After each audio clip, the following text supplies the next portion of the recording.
Hello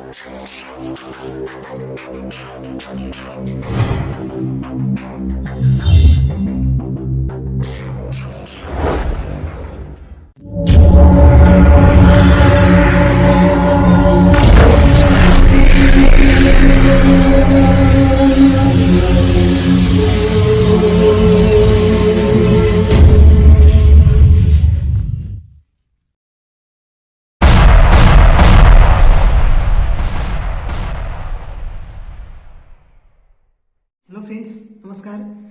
तपाईहरुले स्वागत छ मेरो युट्युब च्यानलमा। र पुनः आज म भिडियो लिएर आइसकेको छु तपाईको सरको समक्ष। र भिडियोको टपिक आज हुनेछ भर्खर एसई दिएका विद्यार्थीहरुको पास गरिसकेपछि के पढौं के गरौं भन्ने सोचमा हुन्छन्। त्यसको बारेमा आज हामी चर्चा गर्ने छौं। त प्राय विद्यार्थीहरु पास भइसकेपछि कोही आईएससी गर्ने तर्फ जानेतिर खोजिरहेका हुन्छन् भने कोही सिटीबीटी कोर्स गर्ने, कोही एजुकेसन गर्ने। अब जसको राम्रो रिजल्ट आएको छ भने एसई गरेर फेरि ब्याचलर गरौँ भन्ने सोच हुन्छन्। अब कोही सर्ट टाइममा डिप्लोमा कोर्स गरेर पैसा कमाउने आयोजन गर्ने र आर्थिक प्रब्लम भएको कारणले पनि त्यो डिप्लोमा कोर्सतिर जान्छन्। र कोही एजीपीए नपुगेर पढ्नमा अलि कमजोर भएपछि मार्क नआएपछि यता एजुकेसनतिर पनि जान्छ भन्ने सोच धारणाहरू हुन्छन्। त हामीले के पढ्ने के गर्ने भन्ने कुरामा आज चर्चा गर्नेछौँ। र आज चर्चा हुने च्याप्टरको हामी सिटीबीटी कोर्सको बारेमा गर्नेछौँ। त सिटीबीटीमा धेरै कोर्सहरू छन्। टेक्निकलहरू 18 महिना र डिप्लोमा गरी सिटीबीटीका दुईटा कोर्सहरू छन् सायद। जस्तै हाम्रो यहाँ एउटा टीसीएलसी कोर्स, त्यो पनि सिटीबीटीको अन्तर्गत नै पर्दछ भने अर्को डिप्लोमा कोर्स, त्यो पनि सिटीबीटीको अन्तर्गत नै पर्दछ। आज हामीले डिप्लोमा कोर्सको बारेमा कुरा गर्छौं र डिप्लोमामा हामीले ज्योमेट्रिक्स इन्जिनियरिङको बारेमा आज कुरा गर्नेछौं। हामीले एसई दिइसकेपछि ज्योमेट्रिक्स इन्जिनियरिङ कोर्स पढ्नको लागि के गर्नुपर्छ, कति पैसा लाग्छ, कसरी हामी त्यो कोर्समा जोइन गर्न सक्छौं भन्ने बारेमा चाहिँ चर्चा गर्नेछौं। त भिडियो अलि लामो हुनेछ, तपाईहरुले भिडियो राम्रोसँग हेर्नु होला।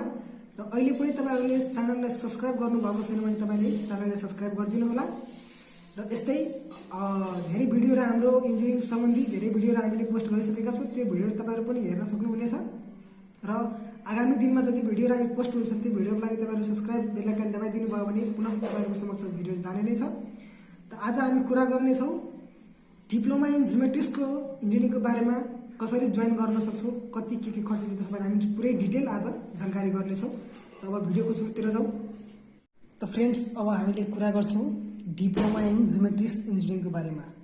डिप्लोमा इन इन्जिनियरिङ पढेर हामीले के जब पाउन सक्छौं, यो जबबाट हामी कति पैसा कमाउन सक्छौं, र यो गरिसकेपछि हामीले सरकारी जागिरमा कस्तो कोटाहरू खुल्छ सबको बारेमा हामी जानकारी गर्नेछौं। र सबभन्दा पहिला हामीले एसई वा एसएलसी पास गरेर अथवा टीएसएलसी तीनवटा मध्ये कुनै पास गरेर हामीले यो कसरी जोइन गर्छ भन्ने कुरा हामी आज चर्चा गर्छौं। त फर्स्ट अफ अल यो डिप्लोमा इन ज्योमेट्रिक्स इन्जिनियरिङ पढ्नको लागि हाम्रो कोर्स ड्युरेसनमा जान्छौँ हामी। यसको कोर्स हाम्रो 3 वर्षको हुन्छ। डिप्लोमा इन ज्योमेट्रिक्स इन्जिनियरिङको कोर्स हाम्रो 3 इयरको हुन्छ भन्दै सेमेस्टर वाइज हुन्छ। यसमा सेमेस्टर वाइजमा हाम्रो 1 वर्षमा 2टा सेमेस्टर हुन्छ, जुन अब 3 वर्षमा 3 दुनी 6वटा सेमेस्टर हुन्छ। त हाम्रो यो 6वटा एक्जाम फाइनली सिटीबीटीबाट हामीले 6वटा एक्जाम दिनुपर्छ र 6वटा एक्जाममा पास हुनुपर्छ। त्यसपछि हाम्रो एलिजिबिलिटीको कुरा गर्छौं। त्यसपछि हामीले यसको लागि यो जोइन गर्नको लागि हामीले एसएलसी पास वा एसई पास गरेको हुनुपर्छ। त्यसपछि म्याथ सब्जेक्टमा हाम्रो नर्मली सीबाट सी ग्रेड आउनुपर्छ वा सी भन्दा माथि आउनुपर्छ, कम्तीमा सी आउनुपर्छ। साइन्समा हाम्रो सी आउनुपर्छ र इंग्लिशमा पनि डी प्लस भनेपछि डी प्लस आएको छ भने र माथि सी आएको छ भने एडमिसन गर्न पाइन्छ मजाले। र त्यो भन्दा तल आएको छ भने यो 3टा सब्जेक्टमा भने यसमा एडमिसन गर्न र फर्म भर्न पर्ने हुने छैन। र टीएसएलसी कोटाको लागि हामीले टीएसएलसी मा मिनिमम 66.68% ल्याएको हुनुपर्छ अनि मात्र यसमा हामीले जोइन गर्न पाउँछौं र फर्म भर्न पाउँछौं। र यसपछि हामीले अगाडि त्यसपछि हामी कुरा गर्छौं फी स्ट्रक्चरको बारेमा। त फी स्ट्रक्चर यो डिप्लोमा इन ज्योमेट्रिक्स इन्जिनियरिङको तपाईको सबै कलेजमा विभिन्न किसिमको हुन्छन्। फिक्स हुँदैन यो कलेजमा यति लाग्छ भनेपछि सबै डिप्लोमा इन जियोमेट्रिक्स पढ्नको लागि सबै कलेजमा एउटै फी हुन्छ भन्ने जरुरी छैन। सरकारी कलेज र सिटिबिटीको आङ्गिक कलेज र त्यसपछि तपाईको अहिले स्थानीय तह हुँदाखेरि हामीले प्राविधिक शिक्षा भनेर स्कुलमा पनि दिन सक्नु भएको छ। त्यही कारणले सबै कलेजको विभिन्न किसिमका फीहरू हुन्छ। त हाम्रो 3 देखि 4 लाख जुन छ त्यो भित्रमै हुन्छ। कुनै कलेजको 1 लाख 1.5 लाखदेखि स्टार्ट हुन्छ भनेपछि 4 लाखको भन्दा माथि जाँदैन। र कुनै कलेज होला कि जहाँ 4 लाख 4.5 लाख लास्ट 4 लाख 4.5 लाख भन्दा माथि कुनै पनि कलेजको फी हुन सक्दैन। योभन्दा यसको बीचमै हुन्छ। 1.5 लाखबाट स्टार्ट भएको हुन्छ भने 4 लाखसम्मको हुन्छ। त्यसपछि यसमा हामीले पैसाको फी कसरी बुझाउने भनेपछि सबै कलेजमा सबै अनुसारको हुन्छ। भनेपछि कुनैमा सेमिस्टर वाइज प्रत्येक सेमिस्टर पैसा जम्मा गर्नुपर्छ भने कुनैमा फर्स्ट इयरमा 40%, सेकेन्ड इयरमा 30% र थर्ड इयरमा 30% गरी र कुनैमा सेमिस्टर वाइज हुन्छ। सेमिस्टरमा 30% भनेपछि सबै सेमिस्टर जति पैसा हुन्छ त्यतिको 6 ले भाग गरेर वा त्यो कलेजको नियमभित्र कुन रुल अनुसार लगाएको छ त्यो भित्र पैसा ल्याउनुपर्छ। त्यसपछि त्यो जोइन गरिसकेपछि हामीले पास मार्क हामीले कति पर्सेन्ट ल्यायो भने पास हुन्छौँ भने थ्योरीमा हाम्रो 40% आउनु नै पर्छ। र 40% तल आयो भने हामी फेल हुन्छौँ। त्यही भएर पास मार्क लागि हामी 40% आउनुपर्छ र प्र्याक्टिकलमा हामी 50% प्र्याक्टिकल गर्नुपर्छ र प्र्याक्टिकलमा एटेन्डेन्स गर्नुपर्छ। जहाँ हामीले प्र्याक्टिकल यति 50% त्यहाँ एटेन्डेन्स गर्नै पर्छ र 50% प्र्याक्टिकल हामीले गर्नै पर्छ। त्यसपछि हामीले कोर्स स्ट्रक्चरको बारेमा कुरा गर्छौँ। त्यो कोर्स स्ट्रक्चर हाम्रो 6वटा सेमिस्टरमा प्रत्येक सेमिस्टरमा कुनैमा 5वटा, कुनैमा 6वटा, कुनैमा 7वटा गरी कुनैमा 6वटा गरी जम्मा लगभग हाम्रो 30-35-40वटासम्म म्याक्सिमम 40 को भित्र र 25 भन्दा माथि सब्जेक्ट पढ्नुपर्छ। त्यसमा फर्स्ट र सेकेन्ड सेमिस्टरमा बढ तर थर्ड सेमिस्टरमा अलिक बढी सब्जेक्ट हुन्छ भने बिस्तारै कम हुँदै जान्छ डिप्लोमा इन जियोमेट्रिक्स रिडिङमा। त हाम्रो फर्स्ट इयरमा 2टा सेमिस्टर जुन हुन्छ फर्स्ट र सेकेन्ड इयर, त्यसमा हाम्रो फर्स्ट इयरमा फिजिक्स केमिस्ट्री, सेकेन्ड इयरमा फिजिक्स केमिस्ट्री आइएस जस्तै हुन्छ। सेम कोर्स पढ्नुपर्छ, इङ्ग्लिस मिडियम हुन्छ। यसमा अलि मेहनत गरेर पढेपछि मात्र हामीले पास गर्न सक्छौँ भन्ने हुन्छ।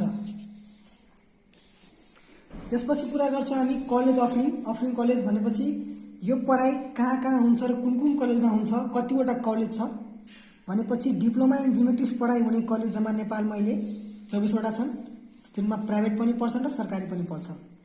प्राइभेट थोरै छन् भन्नाले प्राइभेट पनि होला सरकारी पनि होला ग्यारेन्टी छैन। यसको कतिवटा कलेज छ त्यसको लिस्ट हामीले भिडियोको लास्टमा दिनेछौँ। जम्मा 24वटा कलेज नेपालमा छ डिप्लोमा इन जियोमेट्रिक्स इन्जिनियरिङको। त्यसमा कुन ठाउँमा कतिवटा कलेज छ र कुन प्रदेशमा कतिवटा कलेज पर्छ सबै कुरा त्यसमा मैले त्यसको डिटेल हालेर नेम लिस्ट बनाएर तपाईको भिडियोको लास्टमा दिनेछु। त्यसपछि प्याटर्न अफ एटेन्डेन्स तपाईको जुन यो जोइन गरिसकेपछि तपाईलाई मिनिमम 90% एटेन्डेन्स हुनुपर्छ, कलेज जानुपर्छ, नत्र यसबाट एनक्यू पनि लगाउन सक्ने सम्भावना हुन्छ। एनक्यू भनेको नोट क्वालिफाई, हामीले इक्जाम दिन पाउँदैनौँ यदि एटेन्डेन्स गरेनौँ, असाइनमेन्ट पास गरेनौँ र जुन रुल रेगुलेसन हुन्छ सिटिबिटीको कलेजको त्यसको रुल विपरीत गर्छु भने हाम्रो के हुन्छ, त्यसमा एनक्यू लगायो भने हामीले पास गर्न सक्ने छैनौँ र इक्जाममा दिन पाएन भने हामी पास गर्न सक्ने त्यो कुरै भएन। त्यसपछि 1 ब्याचमा हामीलाई प्याटर्नमा के हुन्छ 48 स्टुडेन्ट भनेपछि एउटा ब्याचमा हामीले 48 वटा स्ट्रिट हुन्छ, कोटा सुट्याएको हुन्छ 40 वटा कोटा। त्यो 40 वटा भित्र सबै कोटा पुग्छ। त्यसमा अब जति कोटा जुन खुलाएको हुन्छ कलेजले र त्यो सिटिबिटीले जुन कोटा अनुसार एउटा ब्याचमा 48 वटा स्टुडेन्टको कोटा हुन्छ। त्यसपछि कोर्सको लङ्गेज के हुन्छ, कोर्सको लङ्गेज हाम्रो नेपाली र इङ्ग्लिसमा दुईटैमा धारित गरेको छ, तर हामीले पढ्नुपर्ने इङ्ग्लिसमा हुन्छ किनभने हाम्रो कोर्स इङ्ग्लिसमा हुन्छ र कोर्स हामीले इङ्ग्लिसमै पढ्नुपर्छ। र त्यसपछि हामीले यो पढिसकेपछि त्यसको जब र स्यालेरी बारेमा कुरा गर्छौँ। हामीले जब र स्यालेरी बारेमा कुरा गर्दाखेरि तपाईको 30,000 देखि 40,000 सम्मको म्याक्सिमम 40 र मिनिमम 30 देखि 40 सम्मको हुन्छ। अब हामीले प्राइभेट जब गर्छौँ भने ग्यारेन्टी हुँदैन, त्यो कति पैसा दिन्छ तपाईको क्वालिफिकेसन र तपाईको वर्क एक्सपिरियन्सको आधारमा तपाईको पैसा दिने हो। त्यसैले प्राइभेटको कुरै भएन। प्राइभेटमा हामीलाई 10,000 देखि 20,000 पनि दिन सक्छ, 30,000 पनि दिन सक्छ, 40,000, 50,000 भनेपछि 50,000 भन्दा माथि दिँदैन भने 10 देखि 50,000 को बिचमा दिन्छ, जुन आफ्नो क्वालिफिकेसन र ट्यालेन्ट्स भन्छ, ट्यालेन्ट्स अनि हामीले काम गर्ने एक्सपिरियन्सको आधारमा प्राइभेटमा जब पाउनुहुन्छ। त्यसपछि आयो सरकारी जब, गभर्नमेन्ट जबमा हामीले यो पढिसकेपछि गभर्नमेन्ट जबमा तपाईले अमिन जुन चौथो तह हुन्छ, अमिनको कोर्स जसलाई टिएसएलसी इन सर्वे इन्जिनियरिङ भनिन्छ, त्यसमा पनि हामीले फर्म भर्न पाउँछौँ र लोकसेवा दिन सकिन्छौँ। र त्यसमा हामीले दुईटा चरणको इक्जाम हुन्छ। फर्स्ट अफ अल हाम्रो एउटा इक्जाम भइहाल्यो तपाईको त्यो अब्जेक्टिभ इक्जाम र सब्जेक्टिभ इक्जाम, दुईटैमा पास गरेपछि मात्र हामीले यसो जब खान सक्छौँ, जब पाउन सकिन्छ। र यो जब पायो भने हाम्रो जति पनि नेपाल सरकारका तलब तोकेको हुन्छ स्केल, त्यो स्केल अनुसार तपाईँको तलब हुन्छ।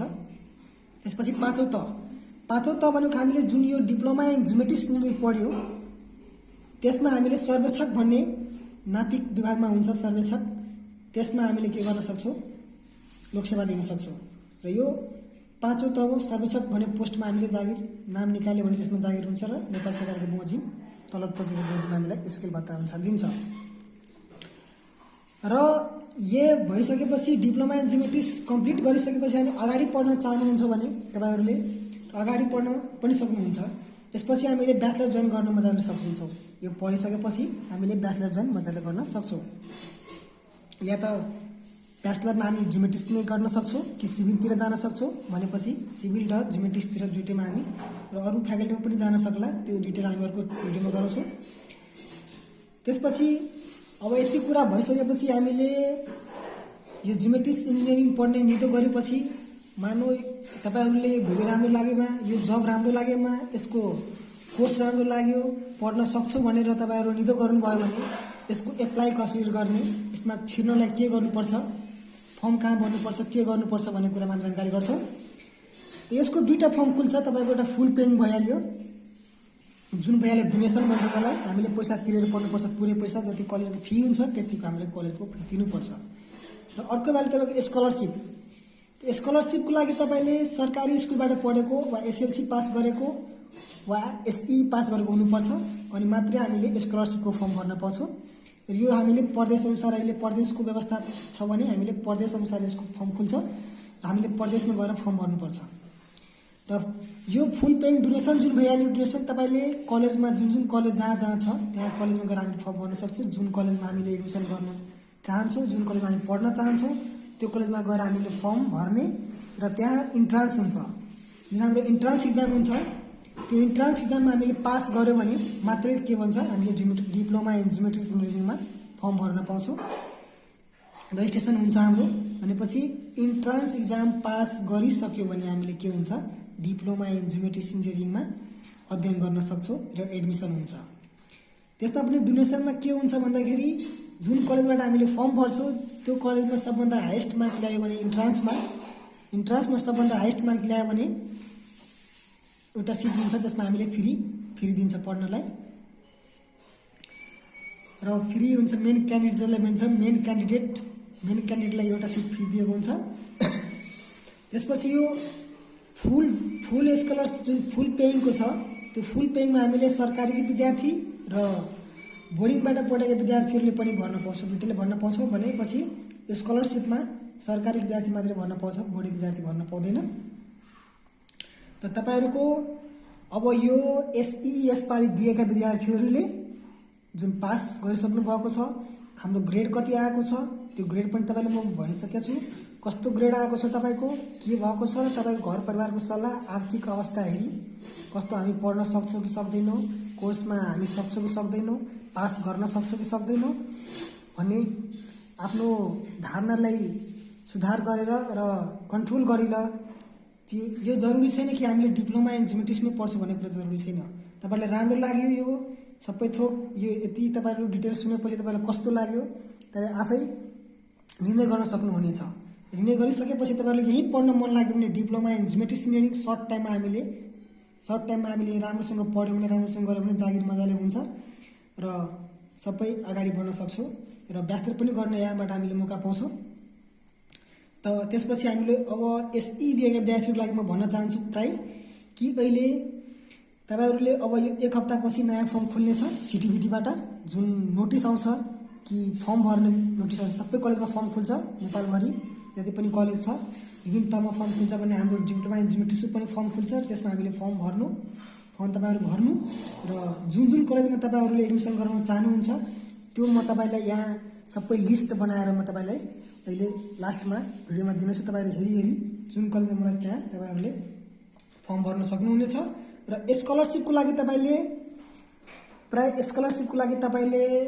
प्रदेश कार्यालयमा गएर फर्म भर्नुपर्छ। सिटिभिटीको प्रदेश कार्यालयमा गएर फर्म भर्नु र त्यहाँबाट तपाईहरुले नाम निकाल्यो भने इन्ट्रान्सको अहिले तयारी गर्नु तपाईहरु गरिसक्नु भएको होला।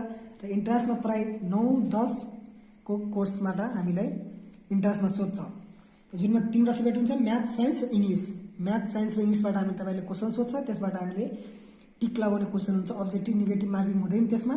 तपाईहरुले जति टिक लगाउनुहुन्छ त्यतिबाट तपाईको मार्क आउँछ र तपाईहरुले पास गर्नुभयो, राम्रो मार्क ल्याउनु भयो भने स्कलरशिप पनि पाउनुहुन्छ सरकारी वालाले। र बोर्डिङबाट पढेको हुनु छ भने तपाईहरुले नाम निकाल्न सक्नुहुन्छ 40 वटा सिट भित्र र तपाईहरुले एडमिसन गर्न सक्नुहुन्छ र मजाले पढ्नुहुन्छ। त्यो भिडियो लामो भइसक्यो।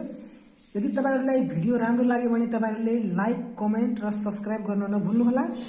र अझै पनि केही जानकारी गर्न छुट्यो भने तपाईहरुले कमेन्ट गर्न सक्नुहुनेछ र म अर्को भिडियो पनि पुनः लिएर आउने छु। तबसम्मको लागि म बिदा चाहन्छु। हस्त नमस्कार, धन्यवाद।